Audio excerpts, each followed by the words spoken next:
Hello, everyone. I'm Billy. And I'm Kamraun. Welcome to the Horse Frog Podcast, home of your two favorite professional digressors and the creators of the Malazan Brotherhood. Today, we'll be discussing Book 4, Chapter 24 of Memories of Ice, a novel in the Malazan Books of the Fallen. This is Part 3 of our coverage of our chapter. This podcast series is intended to be a companion to reading or listening to the books set in the Malazan universe. It's not a book review, and it's most definitely not a replacement to reading the books.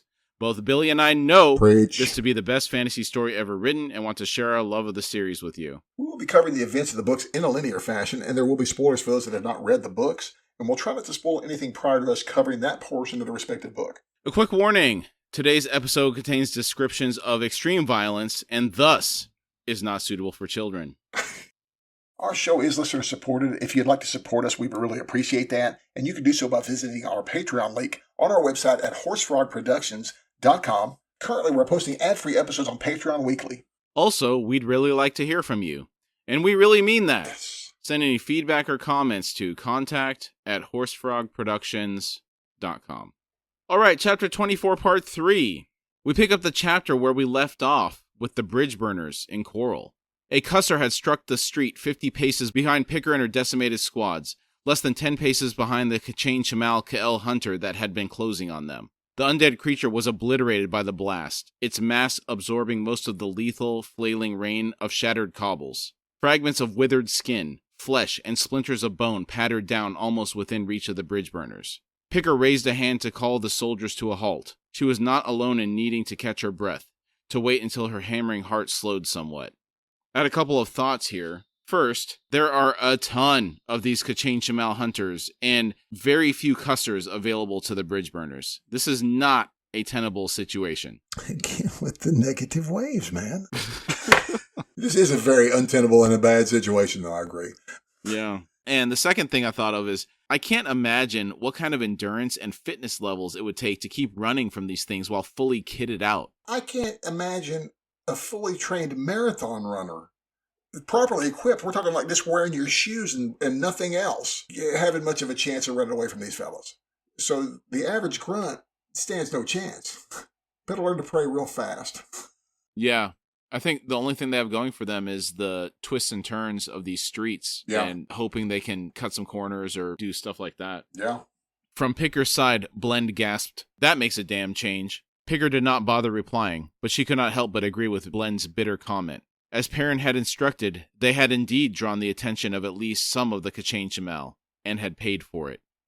Her last count had 16 bridge burners capable of combat and 6 wounded, of whom 3 were at Hood's Gate.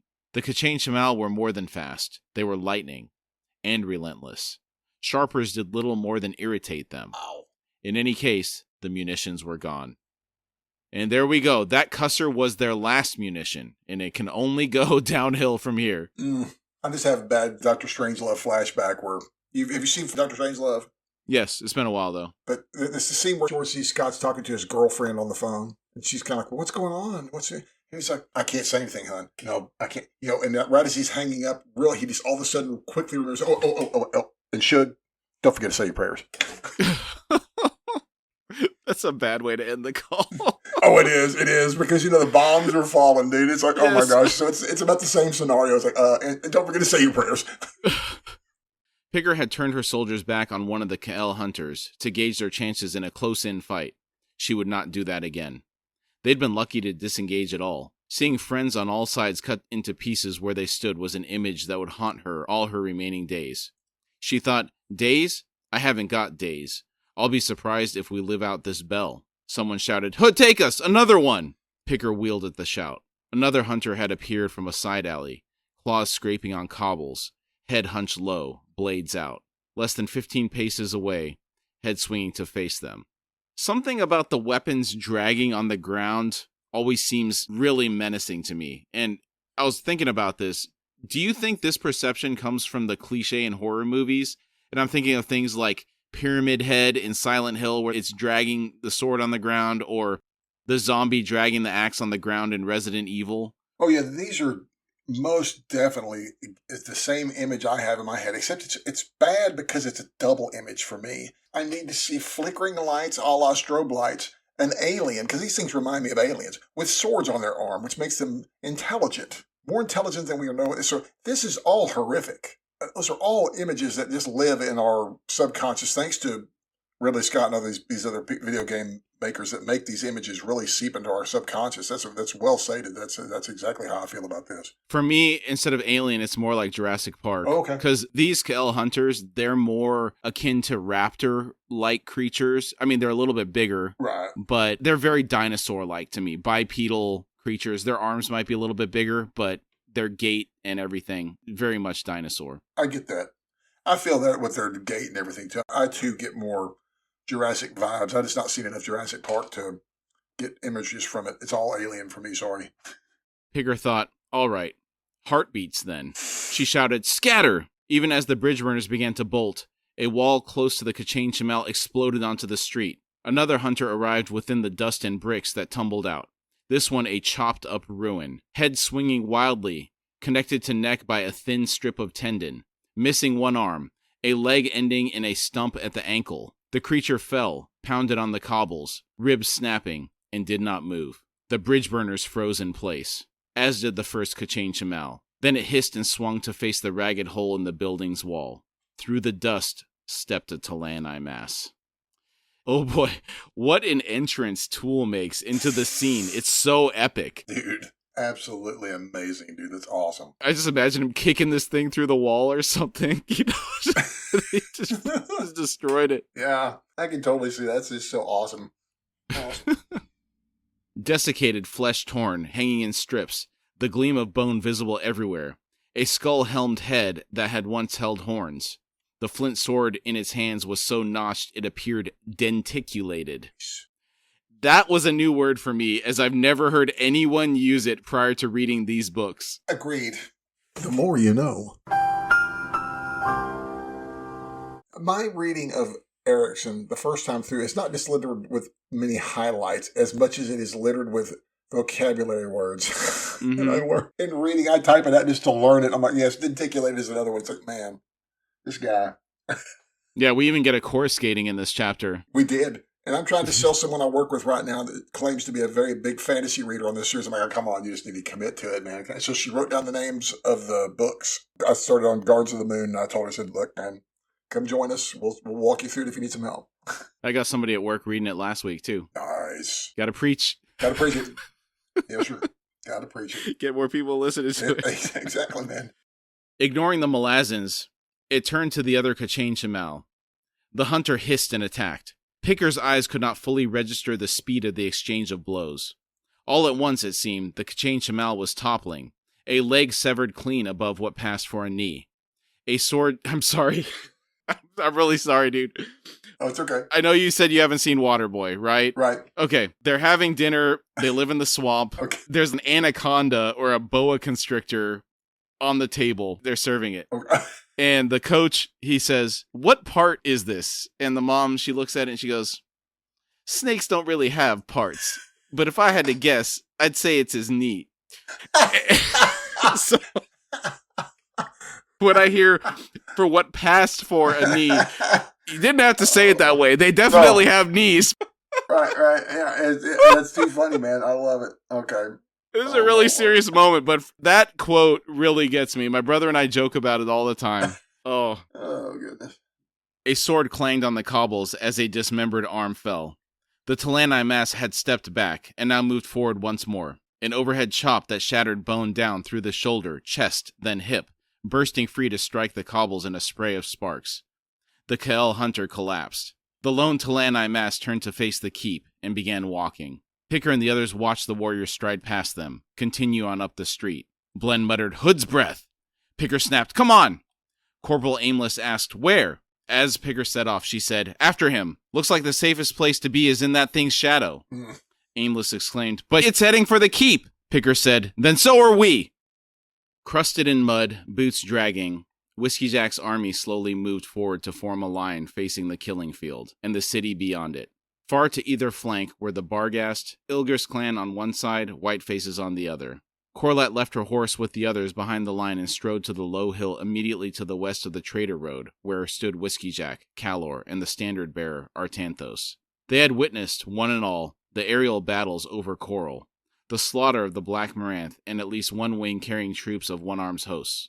They had watched the bombardment, but not a single soldier on the ridge had cheered. There could be no disguising the brutal truth. Dujek was trapped in Coral. His army was being slaughtered, and Whiskey Jack and his exhausted force could do little about it.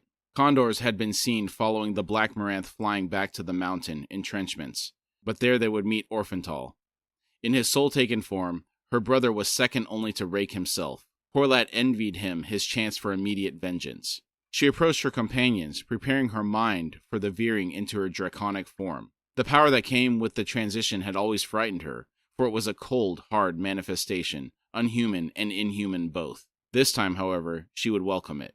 Reaching the crest, she saw what the others were seeing. The north gate had opened across from them. Kachin Shamal were emerging, spreading out to form a line. 800, perhaps more. 800! They only had 50 or so at the Siege of Kapustan. Those things could chop through this army like it was nothing. Cow, dude, it's like, holy crap, dude. These folks don't stand a chance. Because, 50 was bad enough. And you're just like, my word, 800 of these fellas, that's bad. It's really overwhelming. Weapons were readied among the Malazans. When Whiskey Jack gave the order, they would march down to meet that undead line of slayers. Corlat thought, and die. 800 less Kachin Shamal and Coral. 800 Kachin Shamal occupied for a time. Does Dujek even know? Brood is still half a day behind us. The Grey Sword's 2 bells, perhaps more. I'd not expected that news from Kalor. But they will have ridden too hard, too long. And Gruntle and his legion, they seem to have vanished entirely. Have we lost our shock troops? Abyss knows that Daru had no love of battle. Does Dujek comprehend what we do to purchase for him this day? 800 Kachin Shamal on the plain. How many remain in the city? How many now carve deadly paths through the High Fist's companies? The 20 or so condors left over the city were one and all circling the keep itself, a measure perhaps of the seer's confidence that he would see no need for their participation in what was to come. The thought brought a bitter taste to her mouth. Whiskey Jack turned as she arrived, nodded in greeting. He said, "Did you find Krupp? I trust he has chosen a safe place." Corlat said with Hitan, demanding white paint for his face. Whiskey Jack could not quite manage a smile. Do you think the white-faced Barghast would be insulted by him donning their face paint? I'm hoping not, due to whom he's been spending his evenings with. I don't think that they have much problem, especially on the eve of a battle, maybe not so much so. Yeah, I was thinking about whether you have to go through some rite to wear it or something, earn it through battle. Yeah, I was just curious about that. Yeah, me too. After a moment, Corlat said, "My Tistandi will precede your soldiers when they advance. We will see how these undead fare against Kurald Galain." Kalor's expression hinted at a smirk. He said, "Your warren is still beset, Corlat. You would require a full unveiling, by all your kin, not just the ones here, to achieve a cleansing. Your brothers and sisters are about to be slaughtered." Her eyes narrowed as she thought, a full unveiling. "Kalor, you know far too much of us." With a dry tone, Corlat said, "I appreciate your tactical acumen." She saw Whiskey Jack glance back at Artanthos, who stood 15 paces from the others, wrapped against the morning chill in a fur-lined cloak. The man was paying no attention to the others, his gaze fixed on the plain below, a slight frown slowly marring his unlined brow. 2 Marines approached on horseback from the east, riding hard in front of the Malazan line. Corlat thought, Whiskey Jack's 2 Marines. Laboring, coughing froth, the horses galloped up the slope. The 2 women reined in. One shouted, "Commander!" The other added, "We found her!" Then she pointed. Emerging from the ranks to the east, Silver Fox. The sound of thousands of voices crying out in surprise alerted Corlat. She turned to see the killing field before the Kachin Shamal vanish in a sudden haze of dust, thinning quickly to reveal rank upon rank of Talani mass. I bet that is such a relief from the Malazan soldiers on the front line, seeing those Talani mass show up like that. Better believe it. Talk about a save by the bell. That was cutting it close. Yeah. Silver Fox approached. She seemed to have chosen Artanthos as her destination, her eyes half-lidded, her round, heavy face expressionless. A roar from Whiskey Jack's army rose into the morning air. Beside Corlat, Kalor rasped, "Yes." Corlat pulled her gaze from Silver Fox, curious enough at Kalor's tone to draw her attention, in time to see the rough-edged blade flashing at her head. Pain exploded. A moment of confusion, when all was strangely still. Then the ground hammered her side. Heat flared down her face, lancing down from her forehead. She blinked, wondered at her own body, which had begun thrashing. She thought, Warren, chaotic, Kalor. A blurred scene before her eyes, her point of view from the ground. She thought, skull broken, dying. Her vision cleared, every line and edge of what she saw too sharp like knife blades, slicing her soul to ribbons. Calor, with a delighted roar, charged towards Silver Fox, chain armor flowing like a cloak. Gray-veined magic danced on the ground around the warrior. Silver Fox stopped, mouth opening, terror filling her eyes. She screamed something. Something. Talan A, defend me! Yet she remained alone. Calor closed, sword gripped in both gauntleted hands. Closed, raising the weapon high. Then Whiskey Jack stood in his path, longsword lashing up to clang against Calor's weapon. A sudden, fierce exchange, sparks flashing. Calor leapt back, bellowing his frustration, and his heel caught. Whiskey Jack saw his moment, sword thrusting out, a duelist's lunge, fully extending, weight pounding down on the lead leg, which buckled. She saw the sliver of bone rip up through the man's leather-clad thigh, saw the pain on her lover's face, the sudden recognition. As Calor's huge sword punched into his chest, slid between ribs, ripped through heart and lungs in a diagonal inward-slicing thrust. Whiskey Jack died on that blade, life dropping back from the eyes that met Corlat's. Back, away, then gone. Calor dragged his weapon free. I've been dreading this moment since we started this podcast. Never really sure how I'd be able to articulate my feelings on it. And I've even gotten emotional about it a couple times this week as I thought about the scene leading up to the recording session that we have today. Yeah. One thing I do remember from my first read through is the fact that I was completely caught off guard when this happened. But then I had a series of flashes of scenes throughout the book where that painful leg was mentioned. Almost like the scene at the end of The Usual Suspects where all the details are coming to Chaz Palminteri, his character, as he realizes who Kaiser Soze is. It's been repeated over and over and over. For a while, I was keeping a tally. Yeah. And I stopped because it was just so much. Yeah. It was there the whole time. It was until the end. These last couple chapters, it's not been talked about so much. At least I felt like that. But man, this is the brilliance of Steven Erikson, dude. I had that same experience. I don't ever recall reading a book where I've had that experience where I flash back like you have it in a movie. That's a total movie move or a film move where it's like all of a sudden it shows you that it's been there the whole time. When you look at it, you're like, oh my gosh. I'm like you. I had that same just like flashback. Like, how did I miss that? And why did I not see, the foreshadowing? Because sometimes he heavy foreshadows some things. That would seem such a light bit of foreshadowing. Like, oh, his leg aches.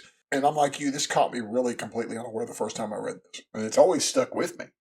It's always there. There is kind of, I think you and I probably have a line. It's like BC and AD. It's just like but here it's the B before Whiskey Jack and after Whiskey Jack part of the series. Yeah, this is one of the biggest things that happens in these books. Really. Yeah. I mean, one of the most likable characters in the books, a character you really love, and then just gone like that. Yeah. Just that quick. Yeah. This mention of the leg started all the way back in the epilogue of Gardens of the Moon. And I remember we had a offline conversation about that. Mm-hmm. I had to redact it all at the time. Yeah. Where we were like, he's already talking about this. Yeah, it's like, holy moly. This is like a year and a half ago. Yeah, that's wild, dude. We've both gone on at length about how we feel about Whiskey Jack as a character. He's very likable. He's got a lot of great qualities. He's one of those characters that I could see myself being loyal to if I was in the Malazan military. He's like everything you'd want your leader to be. I think that Whiskey Jack is possibly, in the fictional world, one of the greatest commanders, tacticians, and all-around masterminds, and all-around pretty cool dude. Is there a lament or lamentation emoji? Not just the sad face. We need a hair shirt emoji or something, dude. We need something seriously, lamentation-related emoji. Yeah, I can't think of one off the top of my head. Another thing that I was thinking about is every time I recommend this series to everybody, one of the things that I tell them is Mr. Erikson writes these characters that you really fall in love with, and he takes them away in terrible ways. Part of the thing I appreciate about that is if you don't have characters that you like, the stakes aren't that high. Game of Thrones, there's maybe one or two characters that I cared about. Like Ned Stark comes to mind, and he dies in the first season of the show, but I think it was the first book. if I remember correctly. Okay. So relatively early in the series. It's a testament to Erikson's ability to write likable characters. Yes, I agree. It's unfortunate that you have to take them, but you have to have stakes. Yes. Yes, and I agree with, and I mean, basically with everything you just said, all your aforementioned sentiments, I agree wholeheartedly. And these are the highest stakes. And again, that also serves, this is why they're such important characters. Is because sometimes just because they don't make it the whole time doesn't mean they are felt through the series, even past their death, I think, from their men. It's kind of weird how they do that too. Yeah, he's a larger than life character. He's Yeah. impacted a lot of people, so that makes sense. Yeah, very much. Kalor reeled suddenly, impaled by 2 crossbow quarrels. Chaotic magic snaked up around the offending missiles, disintegrating them. Blood spurted. Unmindful, Kalor readied his sword once more, as the 2 Marines closed in tandem. The women were superb, fighting as one. But the man they fought... A mortal scream. The Marine on the right stumbled in a welter of blood, reaching down to gather uncoiling, tumbling intestines, then sinking earthward. Her helmed head left her shoulders before her knees touched ground. The other woman rushed Kalor, sword thrusting high for the warrior's face. A sidestep, a downward chop, severing the arm. But the Marine had already surrendered it, and her left hand, gripping a pig sticker, was unimpeded as it punched through the chain links covering Kalor's stomach. The edge of Kalor's sword carved up through the Marine's throat. She spun in a red spray, toppled. Gasping, Kalor reeled back, yellow-streaked blood spurting from the hole in his stomach. He screamed, "Chained one! Heal me!" I found the yellow-streaked blood interesting. Do you think this is the result of his use of the Sentry candles that provide him with his life extension? That or he's a replicant that Weyland-Yutani is sent to explore what's happening in Coral. I don't think that's the case. I think maybe here, and I just thought of this just now. It wasn't when I was trying to be witty, but something that he has done a lot of times, Kamraun, in this series, is talk about the bile and the blood and all that. It's like maybe she popped him in an organ, like she may have got him in the like the pancreas or something, or the gallbladder or something that makes your bile or something like that, or in your intestine even. That's something that's it's bad enough that it makes Kalor scream. He knows it's a bad one. I think she got him hardcore. I mean, that's entirely plausible.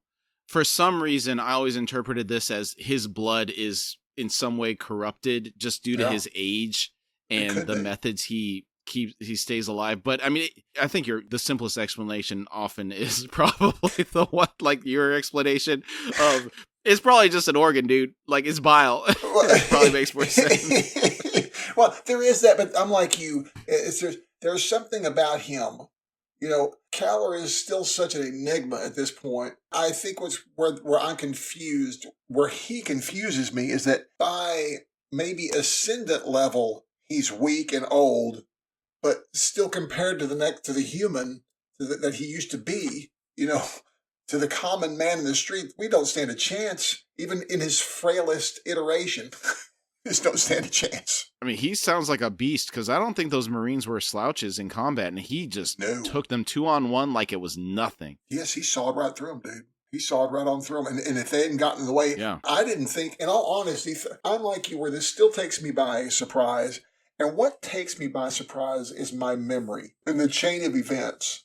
I'm never clear on the events. I always forget that he's going for Silver Fox and that Whiskey Jack was putting himself between him and her. But the thing is like, wow. All through this whole book, I keep thinking, Kalor just does not stand one chance against Silver Fox. And it's like, I stand corrected. She stood there with her mouth open. He would have killed her. She would have been dead if those people had not been in the way. Yeah, and it's a weird reaction from her because, number one, the souls that are in her, they're very powerful.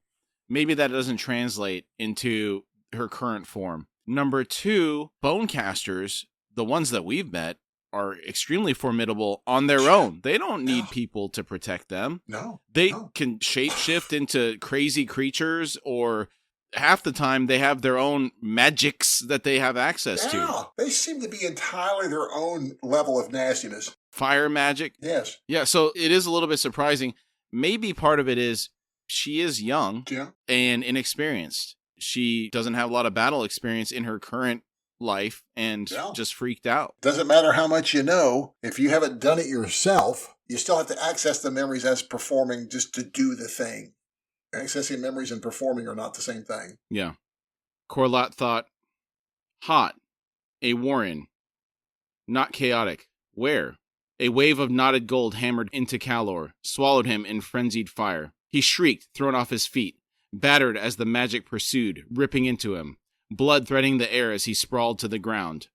A second wave rolled towards the man, coruscating with sunfire. The warren that opened around Calor was a miasmic stain, a sickly tear that swept around him, to vanish, taking Calor with it. The golden sorcery flickered, dissipated. Corlat thought, no, such control. Who? Corlat's body no longer spasmed. It was now numb and cool, strangely remote. Blood was filling one eye. She had to keep blinking to clear it. She was lying on the ground, she finally realized. Calor had struck her. Someone knelt by her side, a soft, warm hand settling on her cheek. Corlat struggled to focus. The person said, "It's me, Silver Fox. Help is coming." Corlat tried to lift a hand, to manage some kind of gesture towards Whiskey Jack, but the desire remained within her mind, racing in circles, and she knew by the faint feel of damp grasses under her palm that her hand did not heed her call. Silver Fox shouted, "Corlat, look at me, please. Brood is coming, and I see a black dragon approaching from the west. Orphantal? The warlord possesses High Denul, Corlat. You must hold on." A shadow over her face. Silver Fox glancing up, features twisting into something bitter as she addressed the newcomer. "Tell me, the sorcery that accompanied Calor's betrayal, was it truly so efficacious as to leave you stunned for so long? Or did you hold back, calculating your moment, observing the consequences of your inaction? After all, you've done it before, Tayshrin, haven't you?" Corlat thought, Tayshrin? But the ragged, pain-racked voice that replied was that of Artanthos, the standard-bearer. He said, "Silver Fox, please, I would not." Silver Fox asked, "Wouldn't you?" Tayshrin said, "No, Whiskey Jack, he's..." Silver Fox snapped, "I know." So, it's finally revealed that Tayshrin has been with the Malazans this entire time in the guise of the standard-bearer Artanthos. A knife at the back of the army indeed. Lassine's influence has been here this entire time. Part of me doesn't know how to take this. Is he the knife, or is he a hidden assist? An assurance from the Lassine? I think it's a combination of the two. Okay, there we go. That makes sense to me. That seems to make better sense to me. Because he's the eyes for Lassine to make sure that things are going the way that they expect, with Dujek and Whiskey Jack leading the army. And then separately, this is pretty important to them to make sure that the Panyan Daman gets put down. So if he needs to step in, he will, to make sure that happens, I guess. Yeah, okay. That's a big reveal, bro. It is. It's huge. Reveal. There's been hints throughout the book. People that are very astute may have noticed it. I was not one of those people. I was not either. I was shocked. There's a lot of shock going on in this chapter on the first read through. Oh, yeah, absolutely. We lose Whiskey Jack. I'm like, Tayshrin? Like, what? We're just completely blown away by that reveal. Within a couple paragraphs. Yeah.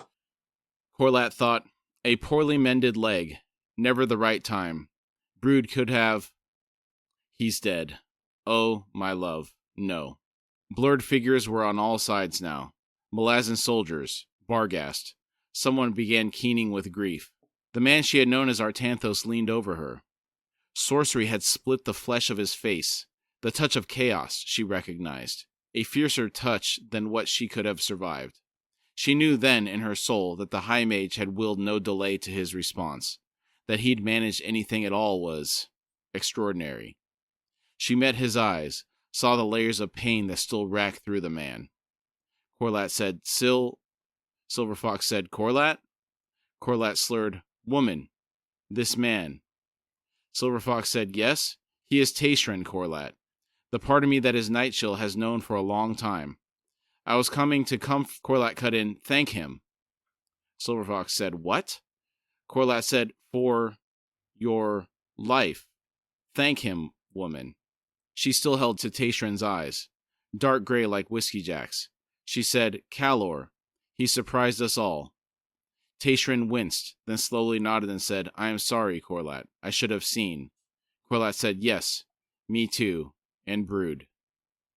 She could feel horse hooves drumming the earth beneath her, the vibration rising up to settle into her bones. Corlat thought, a dirge, drums, a lost sound. Horses, driven hard, knowing nothing of the reason, yet on they come. Closer, mindless yet filled with the urgency of incomprehensible masters. But death has already ridden across this hilltop, knowing nothing of reason. My love, he is yours now, Hood. Do you smile?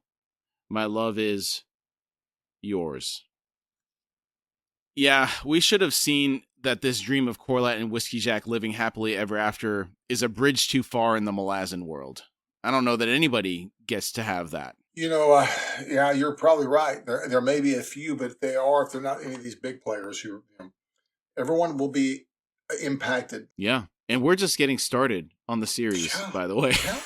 Did I mention that? We're not 30% of the way through yet. Book 3 of 10. Brave and magnificent as it was, Ikovian's mount was faltering. With dawn still 2 bells away, Gruntle had roused him with uncharacteristic curtness. He growled, "Something's gone wrong. We must ride for Coral, friend." The gray swords had not stopped for the night. Ikovian had watched them for as long as he could, until the night's gloom took them from his vision. The shield anvil had elected to ride to Whiskey Jack's support. He had thought himself indifferent to the decision and to what their departure signified. Yet bleakness filled his heart, and the sleep that eventually came to him was troubled. After Gruntle's rough awakening, he sought to reflect upon the source of his restlessness, but it eluded him. Saddling his horse, Ikovian had paid little attention to Gruntle and his legion, and only when he swung himself up onto his mount and gathered the reins did he note that the Daru and his followers waited on foot. Ikovian had frowned at Gruntle and asked, "Mortal sword, what do you intend?" Gruntle grimaced, then said, "For this journey, swiftness is required." "For this journey," he repeated, glanced at a fiercely scowling Stani Manakis, then continued, "Trake risks the heart of his power." Stani snapped, "Not my god!" Gruntle offered her a sad smile and said, "No, alas. You will have to join Ikovian and simply ride. We'll not wait for you, but perhaps you will keep up with us. For a while." Ikovian had not understood any of this. He said, "Sir, will you travel by Warren?" Gruntle said, "No. Well, not quite. Maybe. How do I know? I just know, somehow, that my legion is capable of something different. Something fast." Ikovian had glanced at Stani, then shrugged and said, "Both Stani Manakis and I are blessed with exceptional horses. We shall endeavor to keep pace." Gruntle said, "Good." Ikovian said, "Mortal sword." Gruntle asked, "What is it, Ikovian?" Ikovian asked, "What lies ahead, sir, that troubles you so?" Gruntle said, "I'm not sure, friend, but I'm feeling sick to my stomach. I believe we are about to be betrayed." Ikovian was silent for a long moment, then he said, "Sir, if one regards recent events with an unclouded eye, then one might observe that the betrayal has already occurred." Gruntle had simply shrugged, turning to his followers. He said, "Stay tight, you damned misfits. Anyone straggles at the start and you'll be left behind." Stani moved over to Ikovian's side, leading her horse. Ikovian asked her, "Do you know what is about to occur?" Stani snapped, "Probably nothing," swinging up into her saddle. She went on, "Gruntle must have bumped his head." She got no further, as before them Gruntle and his legion seemed to blur, to meld together in an indistinct flicker of barbed stripes. A single form, massive, low to the ground, that suddenly flowed forward, cat-like, and was gone in the night. Stani hissed and cried, "Beru fend, after it!" driving heels to her horse's flanks. And so they had ridden, hard. The fusing of these followers and Gruntle into a single, large tiger always seemed very reminiscent of Voltron, Power Rangers, or Transformers to me. Which Voltron? The cool 5 lions or the 75 action cars trying to be Voltron? I'm thinking the 5 lions, bro. Yeah, the 5 lions, bro. That was the only one I knew. I that was after my time, apparently. But I am only aware of the later one because have you ever seen the Robot Chicken one where they make fun of that? No. They can't sync it up, and they keep because there's so many of them. They keep misforming the Voltron. Legs are too long. One leg's too long. One arm's too long. Head's on backwards. It's hilarious, dude. It's great. It's great. I can see that if you have all the years of toys at your disposal. Yes, you really have to know which ones go together. Yes, you would. Oh, no. I'm so sorry. I have to do it. You can get me the yellow Mega Ranger. I'll take it. I forget which Mega Ranger. Oh, my gosh. Kenny, you can get me this one because you're poor. It's like that one costs the least. The yellow Power Ranger or the That yellow was Neg Carbon's Ranger. birthday where he was asking for all the presents. Yes, you can. Yeah. I forgot about that. Oh, man. It's been a while since we had a South Park reference. Yes, it's coming back. So back to Grunnell and his followers. This is a really cool ability, and I am curious what the limitations are around this blending. I agree. This is. I know that one thing's for sure is if you see it coming, you might want to move off to the side of the road and let it come on by. As I'm assuming it's going to be coming by fast. I imagine it's very large. Mm-hmm. How big is this thing to you? Well, what is it about? I imagine it's just a group, about 50 guys? Mostly women. How many people is it? I'm sorry. Men and women. And women. I'm sorry. So a group of about 50 people, or 50 to 75 people. So however big that kind of group is, I mean, I don't know if it's bigger than them or if it's just that they just kind of, I don't really understand what it is. I just assume it's kind of, to me, it's they're stepping a little bit out of phase. So they're kind of Warren hopping, but at the same time, it's that with some like super speed almost blended in there. But it's just, I don't know, it's a size of about 75 group of folks running, or about 15, 20 people running through there. It's kind of my imagination, or the size of it, I mean. How big would you think it is? Like what comparison do you have? I don't know about like not as big as a bus, but, probably about 10. Like an elephant? Bigger than an elephant. It's got to be it's got to be bigger than a tiger. Because 2 or 3 people are physically larger than a tiger. Yes. It's got to be a giant, super Siberian saber-tooth, jacked up like a dire wolf. Kind of bigger than a liger. Yeah, right. I always pictured it as probably like elephant in height, but definitely longer because, tigers are longer in proportion to elephants. Something about that size. Yeah, it would be very scary to see it coming because you really couldn't see what it is, but it's going to be moving fast. Oh, gosh, yes. I always pictured it as kind of flickering in and out of existence, too. Like, it's not a solid mass. Like, it's just kind of... It's kind of like in the shade. Almost like the animation style that Ridley Scott uses at the beginning of his movies for his production company. Like, flickering kind of like that. I get that. I can totally see that. The Scott-Free Productions intro. Yes. I know what you mean.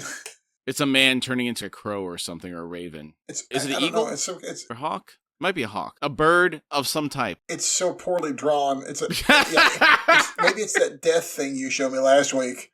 All right. Stani and Itkovian passed by Brood's encampment, had noted that it was rousing, even though dawn was still a bell away, with considerable haste. They witnessed, without a word exchanged between them, the flash and flare of sorcery in the sky to the southwest. Occasionally, through the darkness, they caught a glimpse of the huge creature they pursued, the dull flicker of yellow, black slashed, moving as if through impossibly high grasses, as if beneath jungle fronds, webbed in shadows, a fluid hint of motion, deadly in its speed and in its silence. Then the sky began to lighten, and the horizon to the south was revealed, stands of trees, the trader road wending between them. Still the striped beast defied the eye, evaded sharp detection as it reached the Parklands hills. Lathered mouths, coughing foam, the horses thundered on, hoofs pounding heavy and ragged. Neither animal would ever recover from this ordeal, Itkovian knew. Indeed, their deaths waited only for the journey's end. Brave and magnificent, and he wondered if the sacrifice was worth it. It's tough to see animals sacrificed in this manner, especially when you form that long-term trust with them. Do you think that soldiers have to distance themselves from their horses so that they aren't as emotionally impacted when something happens to them? Oh, I would absolutely guess that, yeah. You have to stay some kind of distance, but you can't maintain that, though, I wouldn't think, because you're on the road with them forever, so you still get attached. Yeah, and I guess this is Itkovian's second horse, this book. He took out the first one after its rear legs were chopped off by the first Kachin Chamal they encountered. Is that the second or third horse? Maybe it's third. He's hard on horses, man. Yeah, maybe. I thought one had survived the siege of Kapistan. I think you're right. I think it survived. It was just, they were all just worn down by that siege. It was Bruchalians. Oh, okay. So he was riding a horse at one point. I think it got taken down. Yeah, you're right. It might be his third horse. Because he's now riding Bruchalians, I think. Okay. Maybe. I'd have to go back and look. They rode the track between coppice stands, the path gently rising towards what Itkovian judged to be an escarpment of some kind. Then, directly ahead, wagons. A few figures turning to watch them approach. If they had seen the creature, they showed no sign, no alarms had been raised. All seemed calm. Ikovian and Stani rode past the Malazan rearguard. The crackle of sorcery. Close. Soldiers lined the ridge before them, an army assembled, facing south, now breaking into disorganized motion. Dismay struck Ikovian with palpable force, a flood of raw pain, of immeasurable loss. He reeled in his saddle, forced himself upright once more. Urgency thundered through him, now, sudden, overwhelming. Stani was shouting, angling her stumbling horse to the right, leaving the road, approaching a hilltop where stood the Malazan standard, drooped in the windless air. Ikovian followed, but slower, drawing back. His soul was drowning in cold horror. His horse surrendered its gallop, staggered, head thrusting out, cantered to a weaving, loose walk, then halting, slowly drawing square-footed 20 paces from the hill's base, then dying. Numbed, Ikovian slipped his boots from the stirrups, drew an aching leg over the beast's rump, then dropped down to the ground. On the hill to his right, he saw Stani stumbling, free from her horse. The slope had defeated it, and clambering upward. Gruntle and his troop had arrived, human once again, crowding the hill, yet seemingly doing nothing. Ikovian turned his gaze away, began walking along one side of the road, which had straightened for the final downhill approach to the killing field and the city beyond. Cold horror. His god was gone. His god could not deflect it as it had once done, months ago, on the plain west of Kapustan. Loss and sorrow, such as he had never felt before. He thought, the truth, which I have known, within me, hidden, now revealed. I am not yet done. Not yet done. He walked, seeing nothing of the soldiers to his left and right, stepping clear of the uneven line, leaving behind the army that now stood, weapons lowered, broken before the battle had even begun, broken by a man's death. Ikovian was oblivious. He reached the slope, continued on, down to where the Talani mass waited in ranks before 800 Kachin Chimal. The Talani mass who, as one, slowly turned round. That's a chilling image. Couple things here. First, recall that Dujek had said that it wasn't One Arm's host. The soldiers were there for Whiskey Jack. Now imagine their resolve as their beloved leader was killed right before an already difficult battle. That is such a huge hit to their morale. Oh, yes, it's a devastating hit to your morale. We can only hope, at least I can hope, that maybe it just pisses them off bad enough that they'll get rallied around it and bring the pain. Yeah, I don't know about that, because the person that did it, the forces that did it, they're not there directly in front of them. So you could see almost how despair could take over. I agree. That would be a bad one, especially because he's the one that always had the plan. And if he didn't have one, boy, they fell into his lap all of a sudden. And he just all of a sudden had the plan.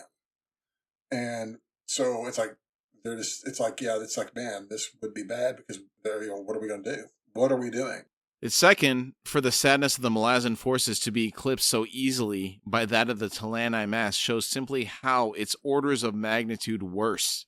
And for Ikovian to be so drawn to it, especially after he took the burden of all that sorrow in Kapustan, well, it doesn't look good. No. I mean, that's 300,000 plus years of grief from an entire people group here. Yeah, so I cannot imagine that like you said, your orders of magnitude, that how much stronger that would be. It's unmeasurable. Mm-hmm. Warrens flared on the hilltop. Bellowing, Gruntle ordered his followers to take position on the south slope. He stood, motionless after so long, still trembling from the god's power. The promise of murder filled him, impassive yet certain, a predator's intent that he had felt once before in a city far to the north. His vision was too sharp, every motion tugging at his attention. He realized he had his cutlasses in his hands. He watched Orphantal stride from a warren, Brood appearing behind him. He saw Stani Manakis looking down on 3 corpses. Then the warlord was pushing past her, sparing but a single glance at the bodies on his way to where a 4th body lay, closer to where Gruntle stood. A Tistandi woman, 2 figures crouched beside her, flesh rent, one whose soul still writhed in the grip of savage, chaotic sorcery. The other, Silver Fox, round face streaked with tears. So she's finally displaying her softer side, and that's good to see after all the coldness and anger we've seen from her recently. Yes, the last we saw of her, I didn't know if we would see her again, first off, and that parting was one that made me think I didn't know if we'd see her on a friendly term or not when we saw her again. Refresh my memory. Was that with the Talani Master? Who was she talking to? It was with Perrin, wasn't it? Yeah, the conversation she had with Perrin, she wasn't going to release them. She was basically just going to, force her way into doing them. They were going to be her people because she'd just been alone for so long. And this kind of thing. And she just walked off and disappeared, apparently. And I thought, man, she's just going to run them until she kills them all, or I'm not sure what was going to happen to them. She was very unsympathetic when she left. I had been talking about perspective this book, and I was evaluating whether I was giving her a fair shake because I've been pretty hard on her as a character and not willing to entertain the idea that from her perspective, maybe she does feel abandoned and, it's terrifying to release them and be alone. Right. This makes me look a little more kindly on her. At least I'm finally starting to look kindly on her. So it's like there's that. We don't take kindly to those that don't take kindly. Yeah, you don't think Nightchill would be crying, so maybe there's parts of her that are still in there that are not so overshadowed by Nightchill, I guess is what's good to see. Yeah, it is. Agreed. A little more humanness, a little less elder god. Mm-hmm. Gruntle saw Krupp flanked by Hitan and Kefal. The Daru was pale, glassy-eyed, and seemed moments from unconsciousness. Strange that, for it was not grief that so assailed the Daru. He saw Hitan suddenly reach for him, even as he collapsed. I'm assuming he's collapsing because she's reaching for him. Do you think he needs to be dreaming right now or something? No, I just think it's just one of these things that maybe I hadn't thought about that. I just thought that maybe it's like he always feigns, like when she's after him, it's like I thought maybe she's reaching out for him because they've met. It's like he's like just faints dead away. I don't know. Maybe he does need to dream. Could be an important meeting. Could be calling. Possibly. But the man Gruntle was looking for was nowhere to be seen. He strode to the south crest to observe the positioning of his legion. They were readying weapons. Assembling below them were the Grey Swords, clearly preparing to advance on the city. A city shrouded in smoke, lit with the flash of sorcery, of munitions. A city ripping itself apart. Gruntle's hunting gaze found the man. Itkovian, walking towards the Talani mass. A sharp cry sounded from the hilltop behind Gruntle, and he turned to see Silverfox straightening from Corlat's side, wheeling round. But the tens of thousands of Talani mass faced Itkovian now. Gruntle watched his friend's steps slow, then stop when he was 20 paces from the undead warriors. Silverfox screamed in comprehension, began running. Gruntle thought, "Aye, summoner, you were about to send them against the K'chain Shemal." Gruntle did not need to stand within hearing range to know what Itkovian said then to the silent Talani mass. Gruntle thought, "You are in pain. I would embrace you now." He felt his god's horror burgeoning to overwhelm his own. As the Talani mass made reply, falling to their knees, heads bowing, Gruntle thought, "Ah, summoner." And now it was far too late. That is some bad timing right there. Right before they were about to engage the K'chain Shemal. It's like signing a one-sided nuclear disarmament agreement at the start of a nuclear war. This is not a good thing. No, it is not. And thus the chapter ends. Wow. What a chapter. What a tumultuous chapter. Man. Heavy duty, man. For standout moments. Tool making an entrance by blasting a K'chain Shemal hunter through the wall. That was awesome, dude. That was one of those great. I'm like you. I could just see it like a superhero movie. Just chest kick that thing through there. Yes. Just get out of my way, you bottom his son. Just kick him through the wall. Just like, boom. And then start dismantling him with his swords. You're like, wow. It's a great way to display his power level. Mm-hmm. Beyond the speed that he exhibits shortly thereafter with the other one. Yeah. Kicking people through those stone walls. That's great. Yes, it is. Kalor's betrayal. The sneak attack on Corlat, followed by Whiskey Jack's death at the hands of Kalor due to the improperly healed leg. This is brutal, and I myself have never gotten over this wound. Yeah. When you start the series over, it lies in the future, and when you're finishing the series, it lays in the past. And you're like, man, it just always rubs me wrong, man. Always rubs me wrong. Yeah, I think you're right. It's like the before the Whiskey Jack death and after the Whiskey Jack death. That's a great way of saying it. Yeah. It's such a pivotal moment in the books. It's a very pivotal moment. Heck, we see him in the first scene of Gardens of the Moon. Yes. He's been there from the very beginning. Yeah. So, yeah, we've just lost a major player here in Malazan Book 3. Who else is safe? Is anyone? I don't think so. I don't think so either. In a way, it's good Yes. from the perspective that you realize how high the stakes are. Yes. And nobody is safe. And I think that's also just part of wonderful Mr. Erikson's escalation. Because if you think this one hits hard, there's other ones that will hit hard. And that may hit harder at some points in their respective stories. Oh, yeah. Don't get me started on a couple of the other ones. Yeah. Characters we haven't met yet. Yes. I have wept bitterly. Oh, yeah. There's a couple of them. So the Whiskey Jack one, and then there's another one for sure that is on that level in how it hits me emotionally, and it's really bad. It's tough. Yeah. The two Marines giving their lives to protect Silver Fox. Dude. I like those two. They were great characters. Dude, fantastic characters. And what I love about these Malazans in particular is that they're perfect because they start making people think these people are clueless. They don't have a clue, but they're amazing. When they finally cut loose, you're like, oh my word, these people are amazing. They were fantastic.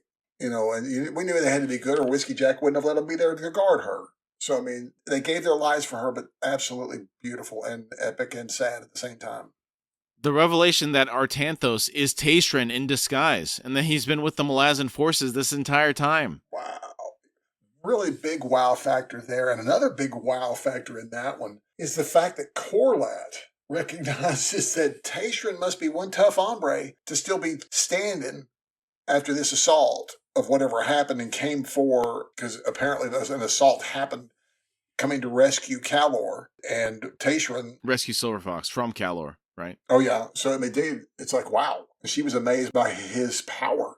That says a lot right there from Atista Andy, who, in my mind, is always going to compare people to her lord, Rake, Yeah, I think her recognition, the fact that his face split open from the chaotic energies, he paid a severe price for doing what he did. And that's something that I hadn't recognized before, where he really sacrificed a lot to do what he did. Heroic. Yes. He was actually very heroic. And I've always kind of, for some reason, I have Tayshrin almost as a cowardly figure.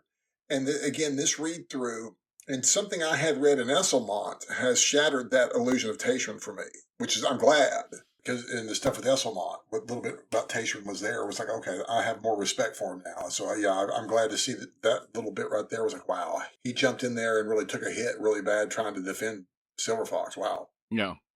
Gruntle and his followers melding into a single large tiger. Dude, that is awesome, man. That's really neat ability. That is awesome. Here's what I think. When you talk about what does this look like, I think it's like this.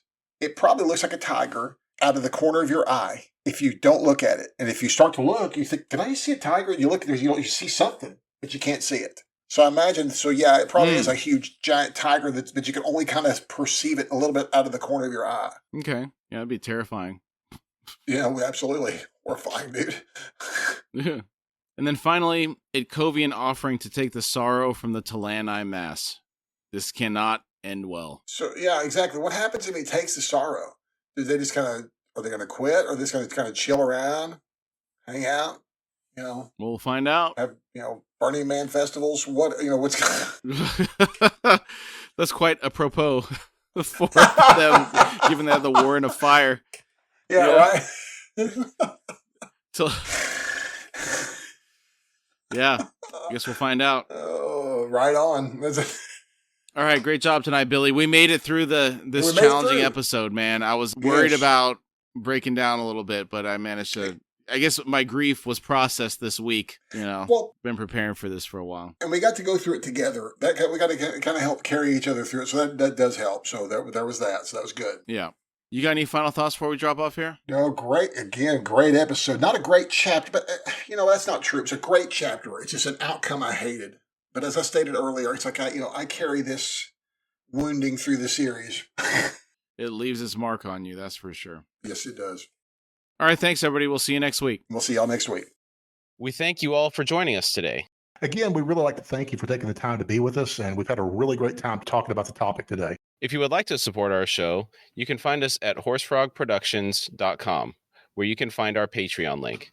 Depending on the platform you're listening from, it may also be in the episode description. And if you'd like to contact us through email, it's at contact@horsefrogproductions.com.